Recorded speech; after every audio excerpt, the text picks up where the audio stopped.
Այդքան թողած։ 07 հանդիպեցիր 07 26-ը իսկ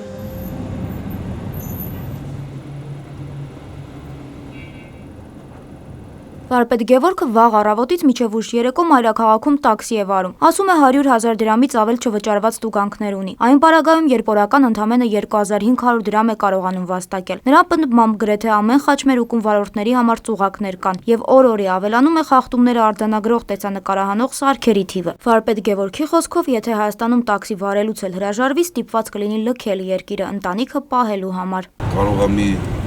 այսքան գիծ տրորես ու այդ գիծը դառնա մի 50,000 տուգանքա գալի չես հասցնում ուզես ու արդեն դրա տոկոսն է գալի մեքենա է գիծա փոխում մարդա հիմա մենք ցենց ուղիղ գնում ենք կարող ենք պահի ընթացքում զգանք որ մենք պետք է աշ գնանք էլի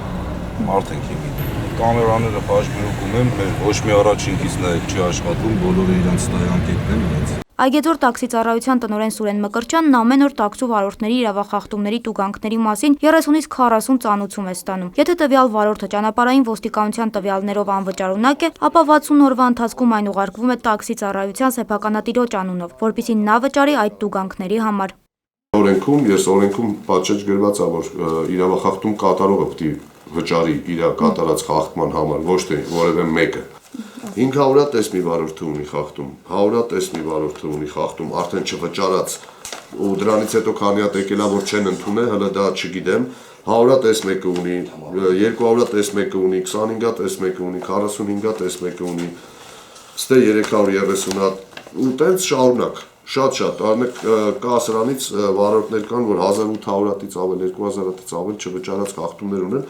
չհաշված ամեն օր այսպես դափոնով գալիս են ու սրանք սաղ մնում են անպատասխանատու։ Սուրեն Մկրտչյանը, ով նաև աջակցություն տաքսի սերվիզներին հասարակական կազմակերպության փոխնախագահն է, փաստում է, արդեն մեկ ամիս է մի շարք տաքսի ծառայություններում նույն իրավիճակն է։ Ըստ նրա, տաքսի ծառայությունների սեփականատերերի նկատմամբ անօրինական գործողություններ են կատարում, որպեսզի դաշտում մնան միայն խոշորները։ Նշվածն ակնհայտ է, քանի որ ճանապարհային ոստիկանության կողմից ուղարկված ծանուցումները պարզապես աբսուրդ են, քանի որ տաքսի ծառայությունը չի կարող վճարել բոլոր վարորդների կատարած խախտումների համար։ Դրանց ընդհանուր գումարը գերազանցում է մի քանի միլիոն դրամը։ Տասնյակ հազարներ ասենց 50 միլիոն գումարներ, $100,000, $200,000-ի խախտումներ կան։ Սա արդեն հələ հաշվեք, նայեք, այսքան խախտումը, ամեն մեկը որ 1000 դրամ, այսօր մենակ արդեն մի 30,000 դրամի խախտում կա։ Եթե 1000-ը,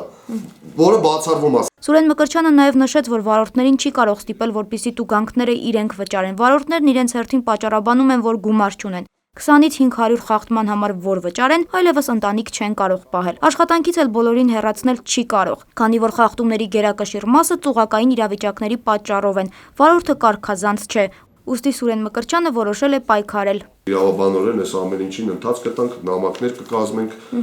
պետք լինի դատարանել դիմենք։ Սա բոլորը խախտում է խաչմերուկների կայանելու, այսինքն պատվիրատուն ասում է կանգնի իշտեմ, մարդը կանգնում է պատվիրատուն իշտում է 5000 դրամ։ Կայնացնում են կանգնում է 5000 դրամ, իջացնում է 5000 դրամ, այսինքն A-կետից B-կետ վարորդը 10000 դրամ տուգանվում է, 600 դրամ աշխատում է։ Սուրեն Մկրտչյանը նաև շեշտեց, որ չնայած նախագահի հանձնարարական կա, հանձնաժողով է ստեղծված, բայց տուգանքների իրավաչափության հարցը այդպես էլ չի լուծվում։ Շարունակում են թեթևակի խախտումների պատճառով մտնել մարդկանց գրպանը, կրկնապատկելով տուգանքների թիվը, գործերը հասցնելով մինչև ԴՀԿ։ Անի Գևորգյան, Առաջին լրատվական։